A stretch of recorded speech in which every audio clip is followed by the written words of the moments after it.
Amém, glória a Deus. Mais uma vez nós aqui para fazer o nosso estudo. E o estudo de hoje é o número 24 de um total de 40. Glórias, né? Estamos terminando. Eu estou feliz demais porque em todo o tempo o Senhor tem nos sustentado dentro deste propósito, dentro deste projeto de estudo para ampliarmos a nossa visão em relação ao nosso relacionamento do casamento. E aqui hoje vai falar do amor e da cobiça.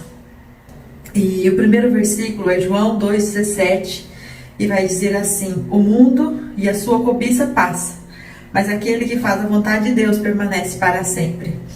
E isso aqui é algo que muitas vezes, sem perceber, nós somos influenciados e somos levados a desejar algo que não é para nós, algo que pode nos prejudicar. E eu gostei aqui de uma fala que o autor escreve, que ele diz: esse é o processo, dos olhos ao coração, e em seguida vergonha e arrependimento. E é isso que acontece todas as vezes que nós procuramos fazer algo contrário à vontade de Deus, mas que naquele primeiro momento pareceu lindo aos nossos olhos, pareceu interessante, pareceu atrativo, prazeroso. Vai para o coração deseja, e o coração insiste e acaba arquitetando um plano, um projeto, e acaba consumindo o fato, concluindo aquela situação. E todos nós sabemos o que isso dá depois: vergonha e arrependimento. E isso muitas vezes acaba com o casamento, isso muitas vezes acaba com uma estrutura emocional, psicológica, é choro, é sofrimento. E é por isso que não vale a pena dar atenção para essas coisas que estão fora ao projeto de Deus para as nossas vidas. E aqui ele traz: nós também temos tudo o que precisamos para ter uma vida plena, produtiva e enriquecida. Aí 1 Timóteo 6,7 vai dizer: porque nada trouxemos para este mundo e nada podemos levar daqui. Então a Bíblia, ela insiste em dizer que nós não precisamos nos preocupar com coisas que nós que não é para nós. Por exemplo, até mesmo a roupa, a comida, a bebida, a moradia, tudo isso, para quem anda com Jesus, para quem tem um projeto de vida adequado, é satisfeito naturalmente dentro do processo da vida, dentro da estrutura que ele está fazendo. Mateus 6, a partir do 24, vai falar sobre quem servimos, né? Ali ele começa dizendo assim: não podeis servir dois senhores, ou serve a Deus, ou serve a mamon, ou ao dinheiro. E ele continua explicando ali: se você confia que você tem um pai, confia que você tem um Deus. Deus é aquele que ele serve, que ele fez com que os pássaros que não plantam, que não colhem, eles não passam fome. Ali também vai dizer que os lírios do campo são lindos, que nem Salomão, em toda a sua glória, se vestiu como eles. Mesmo assim, e sabendo que no outro dia, logo depois que passa a flor, eles vão ser lançados no fogo e queimados. Nada se compara à beleza deles. Por quê? Porque Deus está ali, porque faz parte do plano de Deus. Então, no final desse capítulo 6, vai dizer ali em Mateus: se você buscar primeiramente o reino de Deus, todas as demais coisas serão acrescentadas. E aí aqui, as bênçãos do Senhor, quando nós colocamos os nossos olhos nas bênçãos do Senhor, elas vêm sobre nós. Mas ao contrário, quando nós colocamos nossos olhos nas coisas do mundo, então elas vão ser atraentes para nós e elas vão gerar em nós uma satisfação, mas é uma satisfação momentânea, porque não demora muito tempo para vir a frustração, para vir a traição, para vir a trapaça, para vir a rejeição, para vir a dor, o choro. A gente tem exemplo disso no caso da traição do casamento mesmo, quando há adultério, quando alguém, um do casal, resolve ter um amante. No primeiro momento aquilo parece ser a maior coisa do mundo, a melhor coisa do mundo. A pessoa que vem para entrar no casamento, ela parece ser a pessoa que é a mais atraente, a mais bonita, a mais educada, a mais gentil, a que sabe te aceitar como você é, a que te compreende, a que investe tempo em você.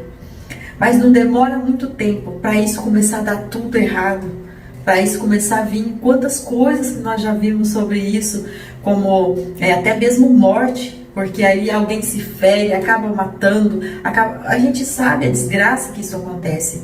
Só que os seus olhos, quando começa a dar atenção para isso, ele só vê coisa boa, ele só vê como coisa boa.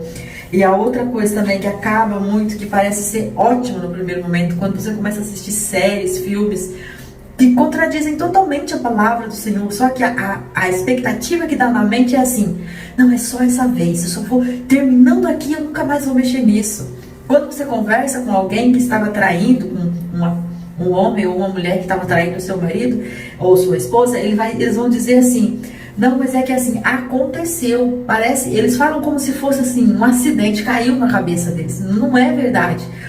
O fato é que houve um tempo em que ele começou a olhar, ou ela começou a olhar, começou a gostar, começou a sentir prazer naquilo, foi alimentando o seu coração de ter aquilo, foi cobiçando aquilo, até o ponto que um dia não resistiu mais, mesmo sabendo que estava errado, mesmo sabendo que o fruto daquilo era pecaminoso e desastroso e que poderia levar ao fim de uma coisa mais constante, de uma coisa estabilizada, faz-se a escolha. É por isso que depois, quando eles estão já na fase do arrependimento, quando eles vão falar sobre o assunto, eles falam de uma maneira que assim, parece que foi assim: puxa, aconteceu.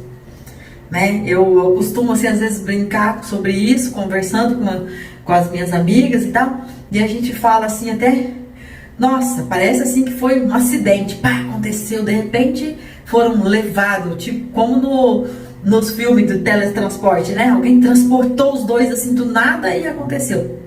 O que não é verdade, mas é porque eles escolhem, mesmo se enganando, que faz parte de um projeto satânico de tentar trapacear a pessoa que não está firme com o Senhor, que não está com o propósito de estudar a palavra de Deus e de matar a carne todos os dias. Porque as piores consequências que nós temos nas nossas vidas, a origem dela foi numa decisão que nós tomamos antes e que parecia ser uma decisão ótima, excelente, prazerosa. Então nós pegamos aqui o sexo, que é o caso que nós estamos falando aqui. Todo mundo sabe que sexo é bom, mas em que condição? E qual é o fruto? E com quem? E por quê? Tudo isso gera o que depois? Então, esses pensamentos, se você foi dando corda, foi dando atenção para olhar, na hora que o seu corpo, como diz alguns pregadores da área do casamento, os hormônios não se convertem. A carne nunca vai se converter. Por isso a palavra diz que nós temos que todos os dias mortificar a nossa carne. Por isso nós precisamos orar. Por isso nós precisamos jejuar. Porque a carne não se converte. Os hormônios não se convertem. Se você não cuidar do seu corpo, se você não nutrir o seu corpo com uma palavra de Deus para que o Espírito possa sobrepor os desejos da carne, é lógico que você vai sair por aí errando, cometendo atos ilícitos, né? E aqui vai dizer ainda: nosso coração se engana dizendo: eu seria feliz se tivesse isso. Então tomamos a decisão e prosseguimos no que cobiçamos. Porque o coração, ele vai se trapaceando, ele vai deixando, ele vai dando corda, ele vai desejando aquilo que parece ser bom aos olhos. E aí continua, 1 Timóteo 6,9 vai dizer: mas os que querem tornar-se ricos caem em tentação e em laço, e em muita concupiscência, loucas e nocivas, aos quais submergem os homens na ruína e na perdição. Porque quando você começa a dar corda, você vai querendo mais, você vai querendo mais. Você já pode até ter tudo que está satisfazendo, tudo que precisa para satisfazer a sua carne, o seu ego, a sua alma. Mas quando você está dando corda para aquilo que afasta você da proposta de Deus, parece que a sua alma se torna insaciável e você vai desejando mais. E vai dizer aqui mais ainda: a cobiça está em oposição ao amor. Isso significa o quê? Que você coloca o seu coração em algo proibido. E a sua paixão só vai aumentando, aquele desejo momentâneo, aquele frisson, aquela coisa de pele, aquela coisa de olhar. E isso é em relação a tudo, não é só em relação a sexo. Isso é em relação a dinheiro. Quantas trapaças que a gente vê das pessoas quando querem dinheiro, querem mais, trapaceia o colega, derruba todo mundo, vai passando, mentem, roubam, fralda, ficam devendo. Por quê? Porque querem mais, mentem descaradamente, fazem contratos e não cumprem, tanto verbais quanto escrito, vão para a justiça para poder mentir, para poder diante do juiz querer arrancar mais alguma coisa de alguém. Isso tudo é porque foi dando alimento para os olhos e foi entrando no coração aquele desejo e foi cobiçando. É claro que aqui nesse estudo que nós estamos mais focado na questão do relacionamento mesmo. Então essa cobiça ela vai nos travando, porque ela vai nos distanciando até de quem nós estamos nos relacionando mesmo. Porque se no caso dos filmes, se uma pessoa vicia lá numa série e começa a assistir, e o cônjuge fica esperando a atenção, fica esperando o momento junto, e a pessoa não vem, porque está assistindo, termina uma, começa a outra, termina uma, começa a outra, e vai. Quando aquela pessoa sai da frente da televisão, ela já está cansada, está exausta, ela não quer mais dar atenção para ninguém, porque aquela falsa de que o corpo dela já está satisfeito. Principalmente na parte da pornografia. Quem fica assistindo pornografia depois vai ficar com o seu corpo? Não vai, porque não é a mesma coisa. Então ele vive enganado. É um infeliz ou uma infeliz, mas e fazendo o seu cônjuge infeliz, mas tem aquela impressão de que está tudo bem com ele. E não está. Por quê? Porque é um engano. É um engano do coração.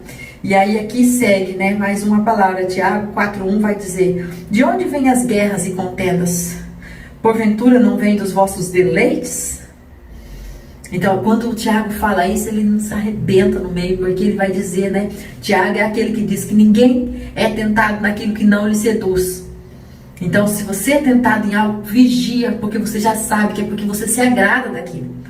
Então, se você se agrada, é lógico que vai vir. Porque se vier alguém te tentar naquilo que você não gosta, você vai cair? Lógico que não. Vai ser fácil você falar: não, eu não quero, não tô afim, não posso, não gosto, e pronto. Agora, se é uma coisa que você já gosta, é lógico que é fácil. Igual as pessoas que gostam muito, que vivem endividadas, que compram muito.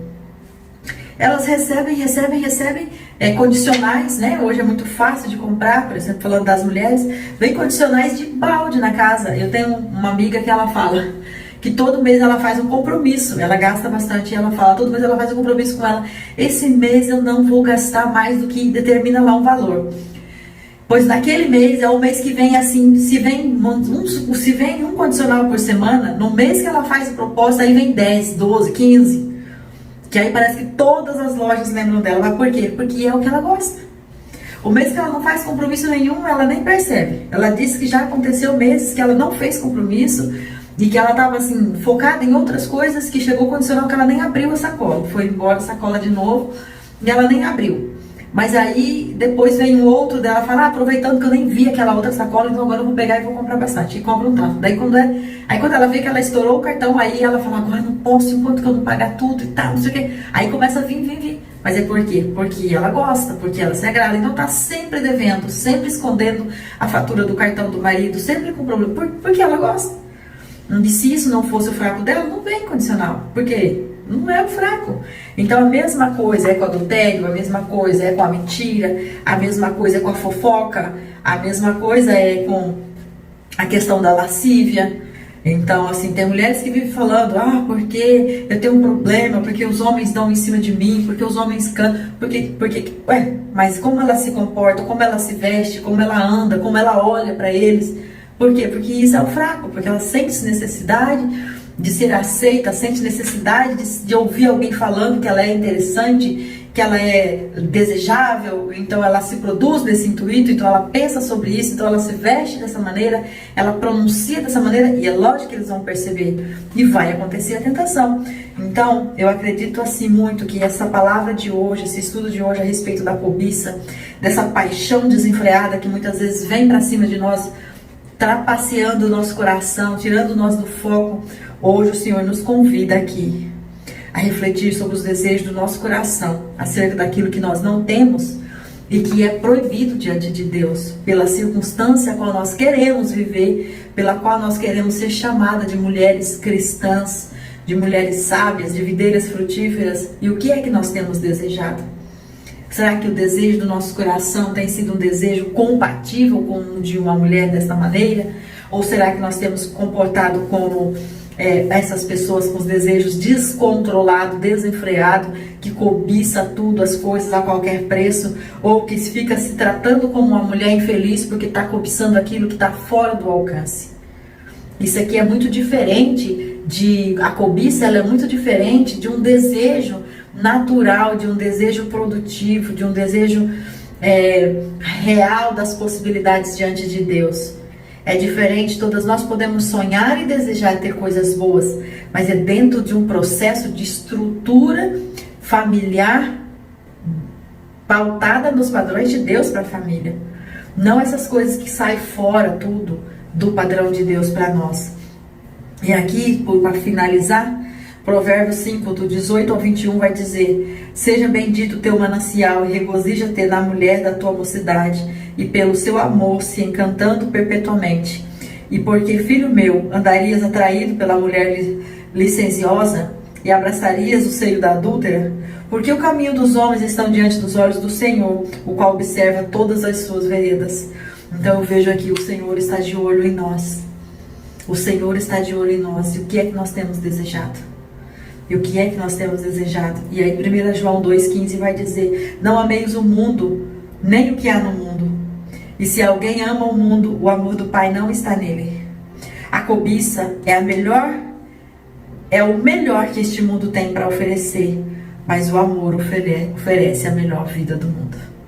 Essa última frase que o autor colocou aqui, ela me encanta também. Eu li ela 2, 3 vezes e ainda estou engasgando aqui para falar dela para vocês, porque a cobiça, ela é a melhor coisa do mundo, porque ela nos inspira, ela nos encoraja, ela nos fortalece assim, naquele momento que nós estamos desejando aquilo que não é certo, porque ela traz paixão e nós temos necessidade de dar um sentido para a nossa vida. Só que isso é temporário, isso é uma coisa que alimenta naquele momento, no outro dia deixa um vazio maior ainda. O amor oferece a melhor vida do mundo. Então, ao tempo que a cobiça parece ser a melhor coisa, naquele momento aquela alegria, ela dura pouco tempo. E depois vem o buraco, o vazio, a derrota, o sofrimento, a consequência terrível e dolorosa. Mas o amor, que parece mais brando, mais constante, que também é mais sofredor, porque você tem que medir tudo, calcular tudo, você tem que ser prudente, você tem que perseverar. Só que isso vai levando você para uma estabilidade, para uma linha reta, para uma constância. E com o tempo você começa a ver frutos valorosos. Você começa a ver o que valeu a pena. Você começa a pensar que você está deixando um legado, que você está construindo uma história honrosa, uma história que merece crédito, porque mesmo que ninguém fala nada, mas todo mundo está vendo a tua postura digna e decente diante de todos. E Deus lá no céu, de olho em você, preparando a sua coroa para a glória do nome dele. Amém, minhas irmãs? Vamos ficando por aqui. Que o Senhor te abençoe e te guarde. Que o Senhor entre na tua casa com liberdade, mude aquilo que precisa mudar. Essa é a minha oração para a minha casa e para a sua casa. Em nome de Jesus.